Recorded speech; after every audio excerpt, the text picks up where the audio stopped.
A heartbreaking family tragedy and a blood-soaked quest for vengeance. From a boy haunted by a harrowing past to a one-eyed man bearing an unerasable scar across his face. But the story doesn't end there. An unexpected threat from the past drove Joe Shueishan to embark on a path of no return. What lay behind his decision to break into his enemy's house in the dead of night? And what awaited him after this act of revenge? Join us as we unravel the haunting journey from tragedy to redemption in this true story. From China, Joe Shueishan was born in 1981 into a poor farming family in Fushun City, Liaoning Province. His family lived in an old house with his grandparents and his uncle's family, his father's younger brother.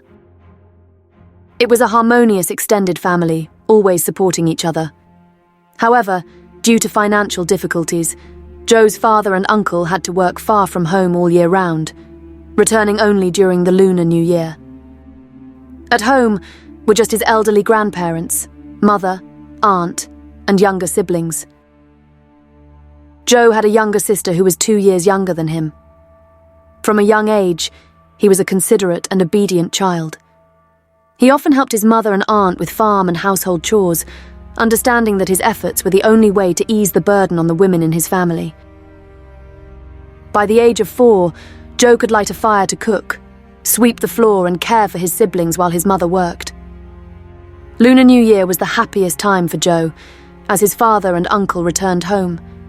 The warm family meals and cheerful stories temporarily lifted the burden of their poverty. However, this happiness was short-lived. In 1986, when Joe was just 5 years old, a tragedy struck his family. One morning while Joe was playing in the yard with his siblings, he heard his aunt arguing with a neighbor. After a heated exchange, the neighbor angrily grabbed a knife and chased his aunt. Joe's mother intervened to stop the fight, but was also attacked by the man, who repeatedly stabbed her. Joe's aunt died on the spot, while his mother survived after being rushed to the hospital.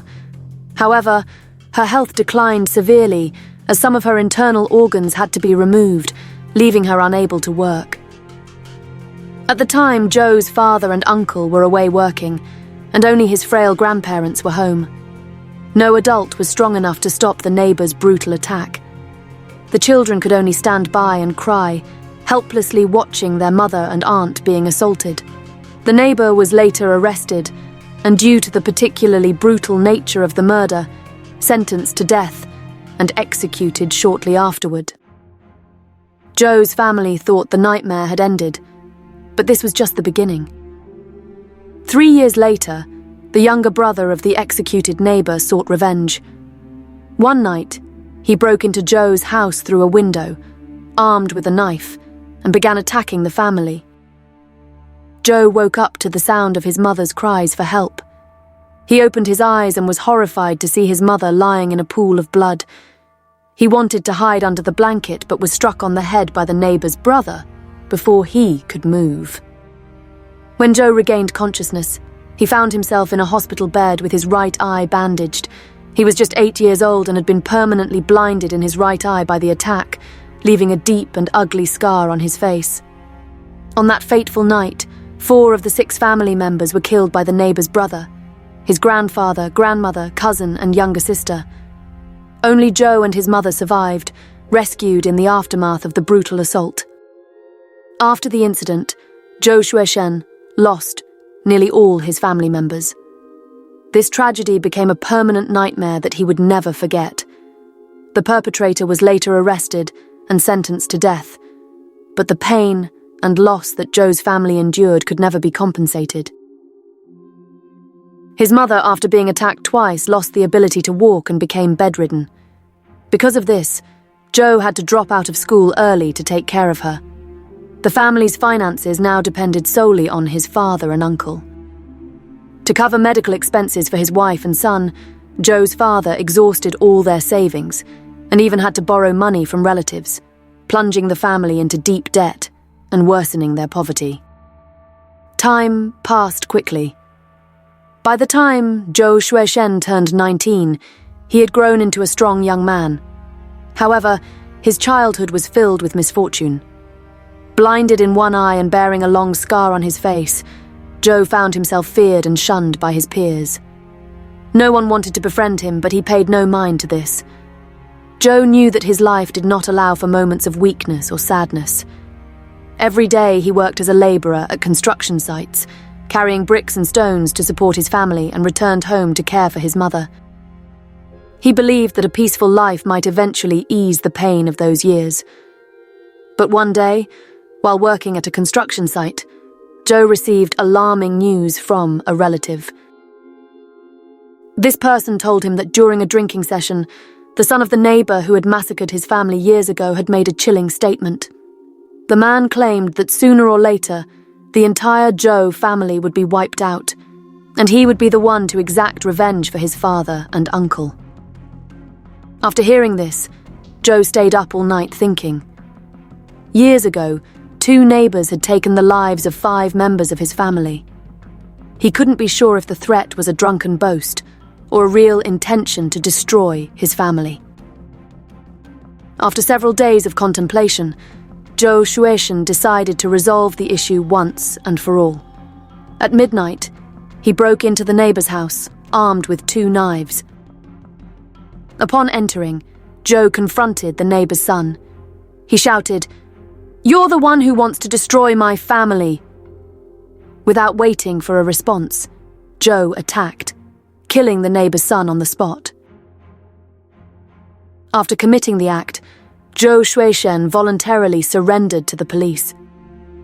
Due to his cooperative attitude and the circumstances surrounding the case, Joe avoided the death penalty. Instead, he was given a suspended death sentence, which meant a life of imprisonment. From that moment on, he began his long journey behind bars. In China, a suspended death sentence, also known as a 2-year reprieve, means that if no additional crimes are committed during the 2-year period, the sentence is commuted to life imprisonment. To secure an early release and regain his freedom, Joe Shueishan demonstrated exemplary behaviour during his time in prison. His daily job was stringing beads. Due to injuries on his body, his hands were not as coordinated as those of other inmates. However, he worked diligently, never slacked off, and always completed his tasks like everyone else. Thanks to his hard work and perseverance, Joe's sentence was reduced 3 times. Finally, in 2016, he was released from prison at nearly 40 years old. Upon his release, Joe felt completely out of place in this unfamiliar society. He vaguely remembered that before he went to prison, wealthy villagers used pagers to communicate. But now, everyone had switched to smartphones, something Joe had never even heard of, let alone used. Seeing his son in this state, Joe's father felt both heartbroken and helpless.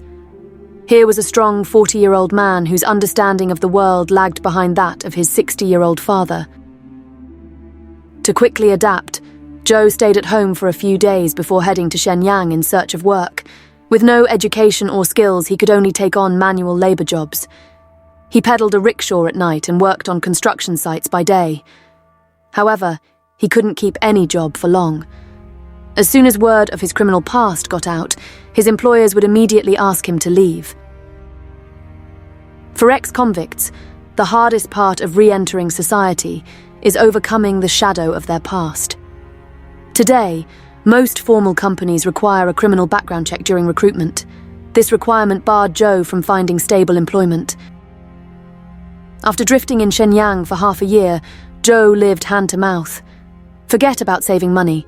Just securing his next meal was a daily struggle.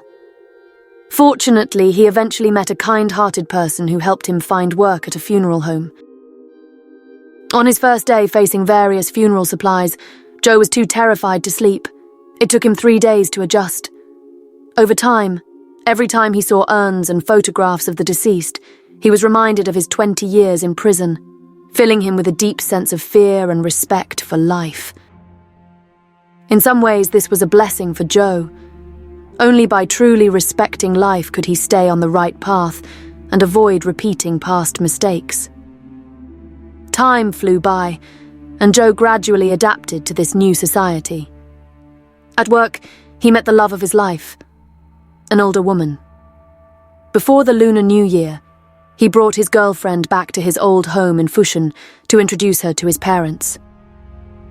When they arrived, Joe's father saw his son and his much older daughter-in-law and couldn't hold back his tears. He felt a mix of joy for his son and sorrow for the years of hardship and misfortune. Unable to express his emotions, his pain could only flow as tears. Afterward, he gathered his strength to support his son and embrace a new chapter in their lives. What do you think about today's case? Please leave your comments below so we can discuss it together. Don't forget to support us with a like and subscribe to the channel to motivate our team to bring more dramatic cases. And that concludes today's case. Thank you, dear viewers, for watching. Goodbye, and see you next time.